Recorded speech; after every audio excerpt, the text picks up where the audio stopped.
আসসালামু আলাইকুম। আমি ফারিয়া, আমার Faris family blog YouTube channel থেকে নতুন দিনে নতুন আরও একটি ব্লগ ভিডিও নিয়ে আপনাদের মাঝে, কাছে এবং দূরে যে যেখান থেকে আমার এই ভিডিওটি দেখা শুরু করেছেন, আশা করি সবাই আল্লাহর রহমতে ভালো আছেন, পরিবার পরিজন নিয়ে নিরাপদে আছেন। আলহামদুলিল্লাহ, আমিও আমার পরিবার পরিজন নিয়ে ছানাপোনাদেরকে নিয়ে ভালো আছি। আমি আমার লাস্ট ভিডিওতে আপনাদের সাথে শেয়ার করেছিলাম আমরা আপুদের বাসায়।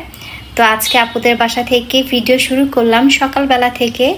আজকে যেহেতু বাসায় ফিরে যাব, তো সকালে বাচ্চাদের জন্য একটু পাস্তা রান্না করেছি। পাস্তা খেয়েই আজকে বাসায় যাব। দুপুরে আপু খেতে বলেছিল, কিন্তু বললাম যে না, খাবো না, বাসায় গিয়ে যা পারি হালকা পাতলা রান্না করে নিব। তো সকালবেলা পাস্তা দিয়ে নাস্তা করে আমরা এখন যাচ্ছি বাসাতে। আর এই জায়গাটা আমার অনেক বেশি পছন্দ। আর এখন তো বাইরে বের হলে, বিশেষ করে ঢাকা শহরে কিন্তু রাস্তার দুই পাশে এই যে কৃষ্ণচূড়া ফুল গাছ, সোনালু ফুল গাছ, আবার হচ্ছে রাধাচূড়াও দেখতে পাওয়া যায়। এত বেশি ভালো লাগে, বিশেষ করে সোনালু ফুল, কৃষ্ণচূড়া আমার অনেক বেশি পছন্দ। আর এই তো আলহামদুলিল্লাহ আমরা ঠিকঠাক মতো বাসায় এসে পৌঁছাইছি। তো বাসায় এসে কিন্তু এই যে বারান্দাতে আসলাম আমার পাখি দেখার জন্য। তো বারান্দাতে এসে এত বেশি অবাক হয়েছিলাম। আমার অনেক দিনের ইচ্ছা ছিল আমার এই ছোট্ট বারান্দাতে আমি একটা গোলাপ গাছ লাগাবো, সারা বছরই কম বেশি গোলাপ ফুল দিবে। তো আলহামদুলিল্লাহ আমার এই ছোট্ট গোলাপ গাছটাতে এত বেশি ফুল ফুটেছে। গোলাপ ফুলগুলো ছোট হলে অনেক বেশি ঘ্রাণ। এটা একটা দেশি ফুল গাছের চারা। তো সারা বছরই মনে হয় ফুল দিবে, কারণ এত বেশি ফুল ফোটার পরেও কিন্তু অনেক অনেক কলি বের হয়েছে। আর কালারটা অনেক বেশি সুন্দর। আমি কিন্তু অনেক খুশি এই গোলাপ গাছটা গিফট পেয়ে। আমাকে এবছর ভ্যালেন্টাইন্স ডেতে আফসির আব্বু গিফট করেছিল এই গোলাপ গাছের চারাটা। আমি বেশ কয়েকদিন পরে আপনাদের সাথে ছোট্ট একটা ভিডিও শেয়ার করলাম। আশা করছি আপনাদের ভালো লাগবে। ভালো লাগলে একটা লাইক দিতে ভুলবেন না প্লিজ। আর যারা প্রথম আজকে আমার ভিডিও দেখছেন, আমার চ্যানেলে নতুন, চাইলে কিন্তু আমার ছোট্ট চ্যানেলটি সাবস্ক্রাইব করে পাশে থাকতে পারেন। আমি যেহেতু 2 দিন পর পর ভিডিও আপলোড করি, তো এই ভিডিওটা আপলোড করতে কিন্তু আমার 4 দিন সময় লেগেছে। মানে 4 দিন পরে ভিডিওটা আপলোড করছি। তা আমার দেরি দেখে কিন্তু আমার কমিউনিটি পোস্টে এসে মায়ের রান্নাঘরে আমি চ্যানেলে রোকসানা আপু আমাকে কমেন্ট করেছিল, ফারিয়া আপু তুমি ভালো আছো তো, তোমার বাচ্চারা ভালো আছে তো, তুমি কেন ভিডিও দিচ্ছ না? তো আসলে আলহামদুলিল্লাহ আমি ভালো আছি, আমার বাচ্চারাও ভালো আছে। তবে আমার দাঁতে একটু ব্যথা। এছাড়া ফ্যামিলি কিছু প্রোগ্রাম নিয়ে ব্যস্ত সময় পার করছি, একটু ঘুরে ঘুরে বেড়াচ্ছি এই আর কি। তো এই তো একটা ভিডিও রেডি করেছি, তবে ছোট, চেষ্টা করেছি আপনাদের সাথে কানেক্টেড থাকার জন্য। আমি আমার ছোট্ট অভিজ্ঞতা থেকে বলছি, আমরা যারা ইউটিউবার আমাদের চ্যানেলে ভিডিও আপলোড করি, তো ভিডিও আপলোড করার ক্ষেত্রে কিন্তু অবশ্যই টাইমটা মেনটেন করা উচিত। আমরা যারা নির্দিষ্ট সময় ভিডিও আপলোড করি, যেমন আমি 3টা থেকে 3:30টার মধ্যে ভিডিও আপলোড করি, তো চেষ্টা করা উচিত 3টা থেকে 3:30টার মধ্যে ভিডিও আপলোড করা। যেদিন আমরা ভিডিও আপলোড করি, বা আমরা যারা 2 দিন পর পর ভিডিও আপলোড করি, বা কেউ আছেন 3 দিন পর পর, আবার অনেকে আছেন সপ্তাহে একটা ভিডিও আপলোড করে। তো এইভাবে যদি সিরিয়াল মেনটেন করা যায়, সময়টা মেনটেন করা যায়, তাহলে কিন্তু এটা একটা চ্যানেলের জন্য অনেক বেশি ভালো। তো যাই হোক, আমি আজকে দুপুরের জন্য রুই মাছ ভুনা করব, একটু বেশি করে ভুনা করব। আমাদের বাসায় মাছ সবাই খুব পছন্দ করে। আমি যেদিন মাছ ভুনা করি পরিমাণে একটু বেশি করে করি, আবার যেদিন মাংস রান্না করি একটু বেশি করে রান্না করি, যেন 2 দিন হয়ে যায়। কারণ মাছ বা মাংস এটা কিন্তু পরের দিন গরম করে খাওয়া যায়, খেতে বেশ ভালো লাগে। আর মাংস তো যত বেশি জ্বালানো যায়, বিশেষ করে গরুর মাংসটা তত বেশি মজা হয় খেতে। তো আজকে দুপুরের জন্য আমি রুই মাছ ভুনা করেছি, আর একটু ডাল রান্না করেছি। 2 বাচ্চা নিয়ে আমি কিন্তু মাঝে মধ্যে দড়ির উপরে থাকি।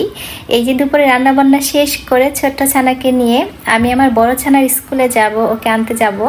তো দেখা যায় সকালবেলা আফসির আব্বুই আফসিকে স্কুলে দিয়ে আসে, আর যখন আনার হয় তখন আমি গিয়ে নিয়ে আসি মাঝে মধ্যেই।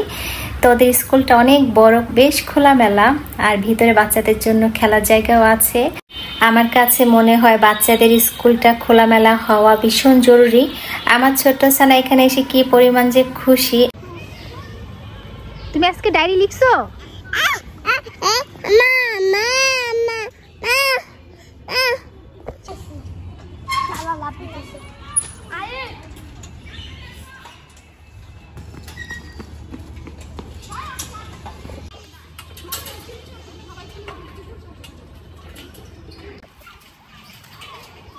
না না না না, মেও কামড় দিবে, কামড় দিবে। আরাস আরাস, না যেও না, মেও কামড় দিবে তো। হ্যাঁ মেও।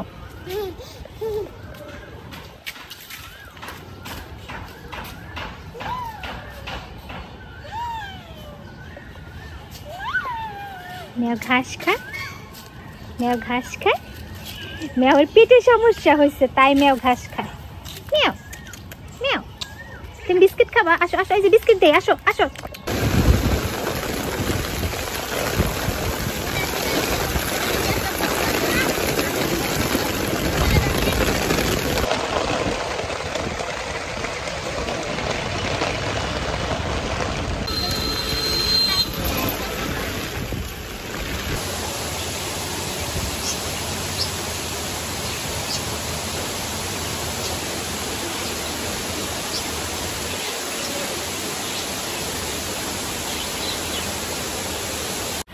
সকাল থেকে মেঘলা আকাশ ছিল, তো স্কুল ছুটির পরই মুষলধারে বৃষ্টি শুরু হয়। বৃষ্টির মধ্যে আমি আমার 2 বাচ্চাকে নিয়ে বাসায় এসে ওদেরকে গোসল করিয়েছি, আর এখন দুপুরে খাবার রেডি করলাম। তো একসাথে দুপুরে খাবার খেয়ে নিব। আজকে যখন বৃষ্টির মধ্যে আপসিকে নিয়ে বাসায় ফিরছিলাম, আমার ছোটবেলার কথা ভীষণ মনে পড়ছিল। আমি যখন ছোট ছিলাম, তো বৃষ্টির মধ্যে স্কুল শেষ হলে ভিজে পুরো একদম কাক ভেজা হয়ে তারপরে বাসায় ফিরতাম। বিশেষ করে স্কুল জীবনের শেষ দিন, মানে র্যাক ডে যেদিন থাকে, তো ওই দিন প্রচুর বৃষ্টি হয়েছিল। বৃষ্টির মধ্যে ভিজে ভিজে পায়ে হেঁটে বান্ধবীদের সাথে বাসায় এসেছিলাম। ছাদে বসে কয়েকটা ছবিও তুলেছিলাম। তখন ওই যে ক্যামেরাটা ছিল আর কি, আগের দিনে যে ক্যামেরা ছিল, তো সেই ছবিটা আমার কাছে এখনো আছে। আমি মাঝে মধ্যে বের করে দেখি, এত বেশি ভালো লাগে বৃষ্টিতে ভিজতে। এখন দেখা যায় ছোট বাচ্চা থাকার কারণে ভেজা হয় না, তারপরে ভীষণ মিস করি আমার ছেলেবেলা। আমার তো মনে হয় সবাই ভীষণ মিস করে তাদের ছেলেবেলাটা আসলে অনেক বেশি সুন্দর, অনেক বেশি মধুর। তো জানি না কে কে এতক্ষণ অনেক ধৈর্য নিয়ে আমার পুরো ভিডিওটি দেখে যাচ্ছেন। এতক্ষণ আমার সাথে থাকার জন্য সবাইকে অনেক ধন্যবাদ জানাচ্ছি। তো দুপুরে খাওয়ার মাধ্যমে আজকের ভিডিওটা শেষ করছি। সবাই অনেক ভালো থাকবেন, পরিবার পরিজন নিয়ে নিরাপদে থাকবেন। আল্লাহ হাফেজ, আসসালামু আলাইকুম।